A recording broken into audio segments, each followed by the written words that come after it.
Hi, welcome to this video and welcome back to my channel. If you're a returning viewer, thank you so much for coming back, and I hope that this channel has genuinely added value to you. And if you're a new viewer, or if you're coming to my channel for the first time, you're in the right place, because in this channel I share content on personal, professional and career growth topics just to help you build a rewarding and fulfilling career. So my name is Nelly, and in today's video I want to have a conversation on the things that I believe should not be in your CV, and I'm going to share with you 13 things I believe that you should remove from your CV immediately. And guys, as we all know, a CV is one of the most important job search tools, because a CV is what introduces you first to a potential employer or to a recruiter, and basically tells them whether or not they should call you to have a conversation with you. So the better your CV is, the higher chances you have for being invited for a job interview, and that means the higher chances that you have to get hired quickly during your job search process. So in this video, I'm going to share with you those 13 tips, those 13 things rather, that you need to remove from your CV immediately. I'm also going to share how these things affect you. What is it that how these things really affect your your chances of being invited, or rather being shortlisted for a job interview. And as I close, I'll give you bonus tips on just what I believe you could do, or what are the best steps that I believe that you should inculcate during your job search, just to expedite that process of a job search.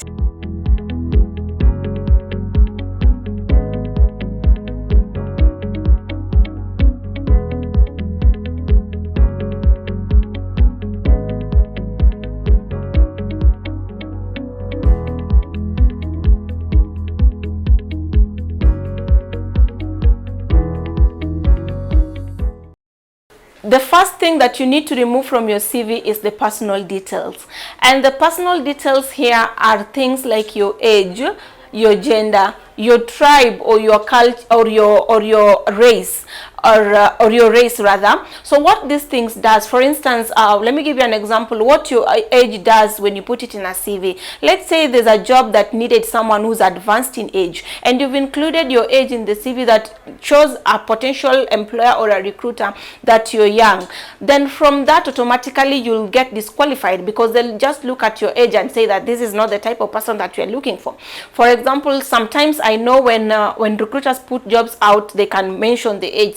A job is looking for someone who is 30 and above, or 35 and above. So in a case where it is included, it's okay. It is included as part of the job advert. It's okay to include your age, because that will be used as one of the criteria for shortlisting. But in a case where that is not required, or that is not stated, that means an employer has not disclosed the preference in terms of age. Please don't include it. So these personal details are things that predisposes you, or they expose you to unconscious bias that happens during a recruitment. Let's look at another example on what happens when you include something like your tribe or your race in a CV when you're applying for a job. So let's say, for instance, that this job, of course, from your tribe, somebody is able to tell the languages you can speak, or where you come from. So let's say a job, maybe just coming back to the Kenyan market, a job needed someone who's supposed to go and work in Nyanza, and that could mean that this is somebody who needs to understand the local language. So in a case where you put your tribe, and let's say maybe you're coming from central Kenya or from northeastern, then it will be automatic to the potential recruiter that you cannot communicate to that local language, while in reality you could be even knowing that local language, but because you put your tribe, that can be used against you. So just as I summarize this point, what personal details does is that it pre-exposes you, or it exposes you to unconscious bias, that a recruiter will just see the personal details like your age or your gender, and already be able to make a decision, or rather make an assumption that you'll not be the best fit. Point number 2 is post office address or the street address. So this is where we usually have things like PO box, in our CV.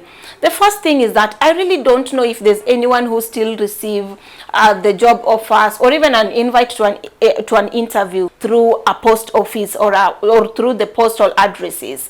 Nowadays, what happens is that people are invited for interviews through emails or through phone calls or through text messages. So if you put your postal address in the CV, for me, I believe instead what it does, it just fills in the space. And another thing that this also does, if you put a postal address, then from your postal address someone can be able to tell where you come from, because your postal address usually have the name of a town, and it is very easy to associate you with that town, or for someone to just assume that you come from that town. And it goes back again maybe to what I explained in the first point, that someone will just be able to tell that this person comes from this area of the country or this area of the world or wherever it is.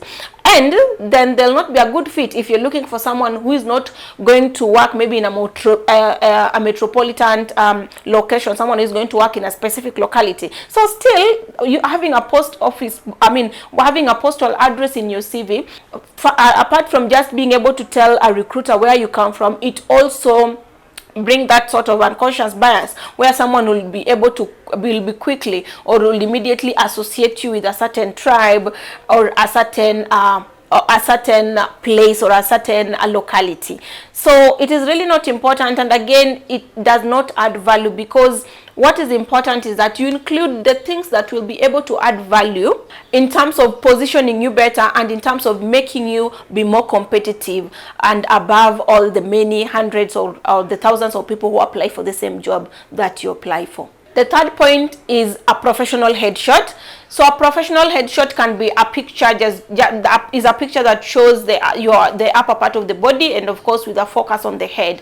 So this, I see people sending in CVs with their pictures on it, and sometimes you wonder, what is it for? So maybe just before I get into this point and tell you why you should not have it in your CV, I'll just give a disclaimer. This really depends on the job that you're applying for. And an example here, if you're a model and you're applying for a professional model job, then good. It is good to have that professional headshot, because in that type of job, one of the assessment will be maybe looking for your, maybe looks will be considered and all that. So a professional headshot is perfectly okay. But if you're not looking for such type of jobs, maybe like a professional model, please don't include it in your CV. And let me tell you how this disadvantages you. So people will really judge you on what they see. So if people see your photo in that CV, they can be able to judge you, number one, on your looks, number two, on your age, number three, on your color. And if people are able to judge you with these things, it can expose you again to discrimination. Someone can look at you and say, no, this one is advanced in age, this person is young, this person is this and that. So that is actually how your photo works against you in a CV. Another thing it also does is that a CV is a professional document, and job search is a professional exercise. So some recruiters may feel that, especially those photos that people put that are not professional, you get someone putting a selfie that has a very funny background, you get someone took a photo maybe in an office, and they took a photo that they're even having a badge or a staff card, a staff badge of that employer. So you have a photo that reads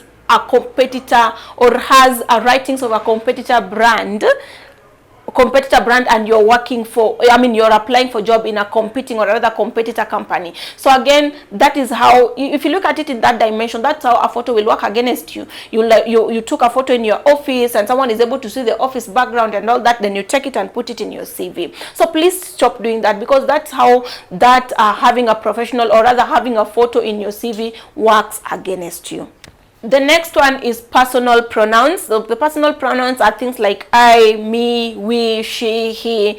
So the reason you shouldn't have these things in your CV is because they put more focus on you as an individual and not as a company. And for instance, if you're saying an example like if you had something in your CV, like maybe a line in your CV like I manage a team of 6 sales associates. So instead of having the I in it, or we managed or we delivered as a team, instead of having we or I, you just remove the I and say we and say managed a team of 6 sales associates. And even if you said I delivered, I pioneered, I initiated, just remove the I and say initiated. So what personal pronouns does is that, of course, we already know the CV is yours and we already know it speaks about you. So apart from just filling up the space and coming up with some sort of reputation, it also really displays that the use of personal pronoun, it also displays some sort of individualism in how it portrays your character as a person. So please stop using the personal pronouns and instead just use the adverbs, or rather the strong adverbs that you start with, things like initiated, things like managed, and removing the I or the we at the beginning of your statements. The next one is inappropriate email addresses, and I think I've talked about this severally. Inappropriate email addresses, honestly speaking, are quite annoying, and they really portray you as someone who's not a professional.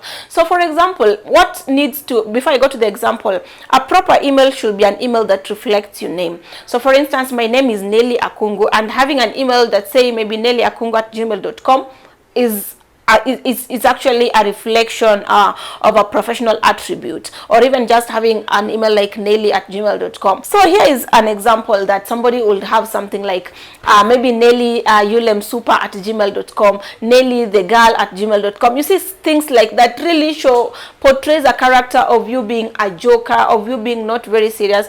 And just getting back to a point that I already said, that job search is a professional exercise, and please always ensure to keep it very professional. It's a formal exercise. Always ensure to keep it very formal, very professional, so that you're not displaying an attribute or a character that will disadvantage you in the job search process. So the next one is inappropriate interests or hobbies.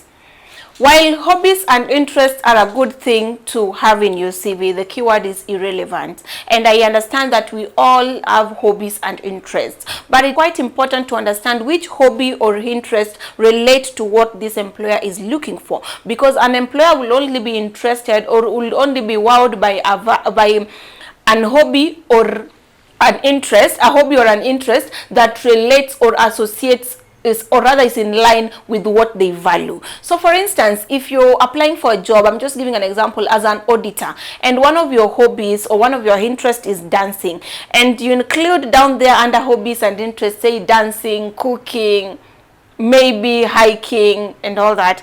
So just wondering, how does this relate to an auditing job? So let me give you an example that will be relevant. If you're applying for a job in a media company and one of your interests is a photographer, even if you're going into a media company as an accountant or as a HR, as a data analyst, but one of your interests is photography or videography, that is an interest or an hobby that is very relevant, because a media company, of course, one of the things that one of the key tasks is they do a lot of videography, photography. So if you're putting such skills in such hobbies or interest in your CV, then it will be very relevant. So I hope you get the relevance that I'm talking about. Rather than putting a lot of hobbies that are irrelevant to the job, just focus on those ones that are relevant, so that you're able to attract, or rather you're able to catch the attention of a potential employer or a recruiter. The next thing that you need to remove is positions held more than 10 to 15 years ago. So if you're applying for a job, there's really no way that a position that you held, or if there is, then it is very minimum that the position that you held 15 years ago will really will help you, or rather will be used to assess you by a potential employer or a recruiter. So let's say listing those experiences, such as an internship, you're a graduate trainee, you're an associate. If you're applying for an executive role, you see, like 15 or 10 years down the line, maybe you of course you've now gotten to a senior management job. So what this does is, just apart from just filling your CV, it really does not add too much value. Maybe if you have to put it, then you can have the most current, like your experience that you've had like 5 years ago. And now if you really have to list it, because you also know that a standard CV should be at least 2 pages, apart from maybe CVs like those ones for guys in the military, maybe project managers, or guys who are taking on long assignments that can be more than 2 pages. And maybe a CV for a fresh graduate or an intern should just be like a page. So if you include experiences that are 10 or 15 years, then this is now the time that you're going to get that a candidate has a CV that is 7 pages. And guys, a recruiter or a potential employer will only take like a few minutes to scan through your CV. So if you have it like 8 pages, 10 pages, or so many pages, then honestly it really becomes difficult for a recruiter to get what they're looking for in the CV. So please keep it very short and ensure you only put experiences or the skills, achievements that are most relevant. So one way you can do this is that instead of making your CV to be task oriented, make it to be more achievement oriented. So instead of listing tasks, so many tasks in each and every role, it's important to have at least 5 bullet points of key achievements that you had. So that makes your CV more likable, and it makes it will be able to sell you and put you in a better place if you have it formatted that way. The next thing that you need to remove is that part for career objectives. And why I'm using the word objectives is because that bit of career objective, mostly how job seekers use it or how most candidates use it, is just to say what you want. And someone will have a line that goes like, I am looking for an environment where I can be able to utilize my skills and grow my career. So what have you told the potential employer? You are the one who is looking for a place that you want to grow your career and utilize your skill. I'm looking for a place where I can make good use of my experience and grow and achieve my career, which is to become a senior accountant in the next 5 years. It's a good thing. Yeah, that's what you want to do. But remember, unemployment is a job search is a two-way traffic, where as you look for a place where you can utilize your skill, there's an employer somewhere looking for somebody who can come and add value and help them to achieve the mission and the vision of their business. So if you're not able to show them just at the first part of your CV what you can, the value that you can be able to bring to that company, then it becomes very difficult to actually say that you're the best fit for that role. So then what do you need to do instead? Instead of having this place of career objective, I urge you to have a career summary. And what a career summary has, it has your key experiences, it will have your key skills, and it will be able to demonstrate how these skills will be able to add value to the company. So instead of saying I am looking for a place where I can exercise, or rather where I can utilize my skills, is that you can rather say that maybe I am a professional with 9 years of experience, and over the 9 years I've been able to do this and this. These have been my key achievements, some of the skills that I have, and I believe these skills will be able to add value to your company even as you focus or as you work towards achieving the mission of your company, which is this and that. Just some 3 to 4 lines which focuses more on your skills and how your skills will be able to, your skills and experiences will be able to help that particular employer achieve the mission and the vision for their company. The next one is having multiple phone numbers and irrelevant social media accounts. So I interact with so many civils where a candidate has written up to 4 phone numbers, and they have their other social media accounts that are not professional. So what this does, maybe let me give you a practical example. When someone gets your CV and maybe they like the CV and they've shortlisted you, it is in most instances the number that is called is the first number. Those are the ones that you stroke next. It is really hard that someone will call them. So the first number, once maybe you're being invited for an interview and somebody calls that number and they're not able to get you, and those other numbers that you put, maybe somebody will not go to them. So instead of maybe just making that upper part of your CV with so many numbers and irrelevant social media platforms, just have one number and ensure that this is the number that this number that you're using is the number that this is your current number. You always update your CV with your current number. If you had a number or maybe your previous number that you're deactivating, please remove it from your CV and stop stroking and having so many numbers. And this also relates with having irrelevant social media platforms. Only have a social media platform that has information that you want the employer to know. And in most cases, I find that people put their LinkedIn attach a link to their LinkedIn page on their CV, which is a good thing. If it is LinkedIn that has what you want the employer to know you for, or what you want the employer to say, please go ahead and put it. Maybe don't put links to your TikTok, Instagram, if the information that you're sharing there is not what you want to be associated with when it comes to your job search. The next one is common buzzwords.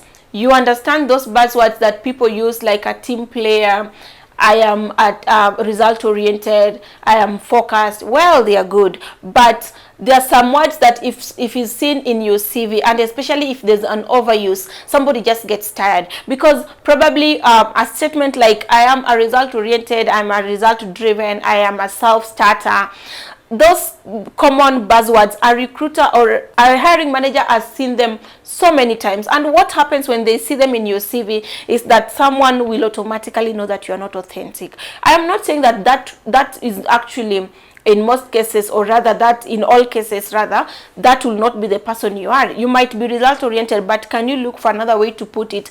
And even as you put it, then put it with practical examples, because you get CVs having the same word, having the same buzzwords, having the same statements, having the same terminologies that candidates use to describe themselves. Then what is it that separates you, or rather distinguishes you from every other candidate? So while the use of these buzzwords is not bad to describe your experience, and overuse is really bad, and what it makes your CV looks like, it makes your CV look so generic, and someone can actually even be able to tell that you've gone somewhere, copied it, or you got even the help of a professional CV writer to help you, which is really not a bad thing. But the most important is limiting the use of these buzzwords, and whenever you use them, be able to actually show it, or rather support it with an actual experience or skill that you have that relates to the buzzword that you've used. The next one is having your reference on your CV.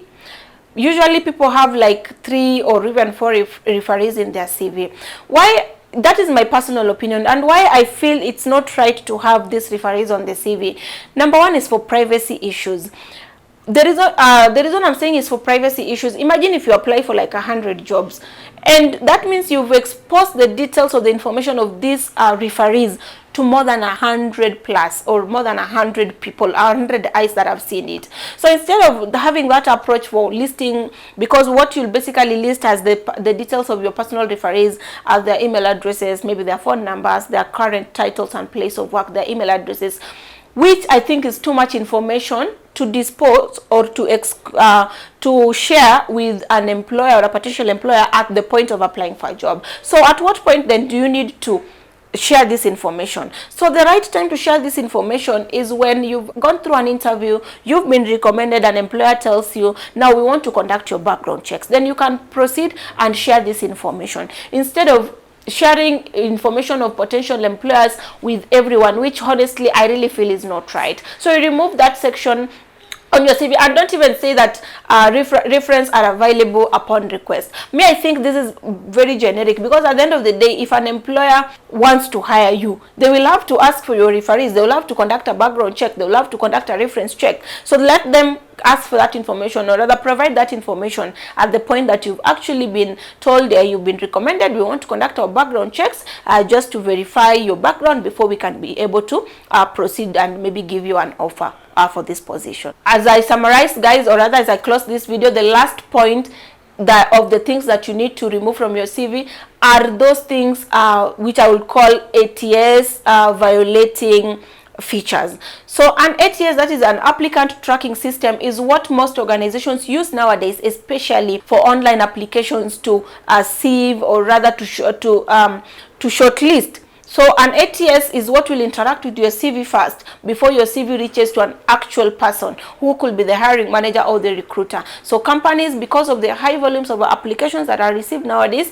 companies will use an applicant tracking system to filter and just get those candidates that meet the basic requirements of the job before taking to the next process of shortlisting. So what do I call the ATS violating features? So this could be like an ATS is set, or is preset in a manner that it will be looking for what is in the job description. So number one thing that will violate an ATS assessing, or rather an ATS functionality, is having very huge or the wrong fonts in your CV, or having things like graphics, headers and footers. You see, having things like tables. Those are the things that will an ATS will not be able to recognize. So if you have a CV that you have tables, you have headers and footers, you have big fonts, and you have maybe you have headshots or you have photos, an ATS is not able to read a photo. So what an ATS is looking for something that is in line to the job description, or the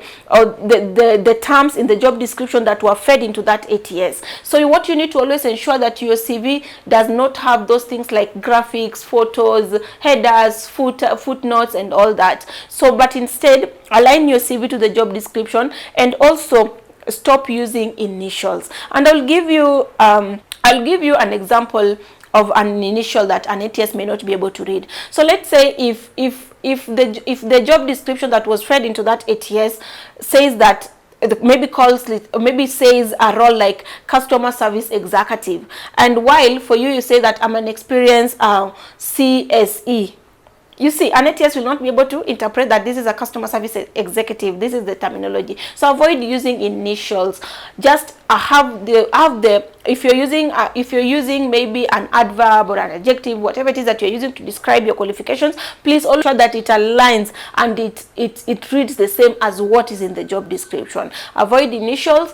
If you're mentioning your skills, if you have a skill that is in the job description, ensure that it reads the same. So always ensure to align that your CV has the same descriptive words that are used in the job description. That way it makes it very easy for an ATS to be able to tell that this is the correct thing that the recruiter is looking for. So yeah, so thank you so much. Those are the things that I really feel that is not very, very important to have in your CV. And because I promise that I'm going to give you a bonus tip of what I really believe is important during the job search. My bonus tip will be, if you're currently job searching, number one thing to focus on is having a quality CV. And number one thing I want you to start with today after watching this video is to revamp and remove those things that I've said that you really don't need in your CV, because from this explanation I believe you've seen how these things are not working for you, but instead are working against you during your job search. So have a quality CV. And one secret that I want to share with you guys, that for each and every application you need to design your CV to meet the requirement of that job, because not every employer is looking for the same thing, and not every job might look for the same skills. So always ensure that you align and design your CV to reflect what the job description needs. So thank you so much for watching this video till the end. This brings me to the end of this video. And guys, if you've not subscribed to this channel, please don't click that next video, or don't go to the next video without clicking that subscribe button and just putting on the notification bell so that you're notified every time I put or rather I upload a new video. Thank you so much. I hope this video has been able to add value to you. Till next time, thank you for watching.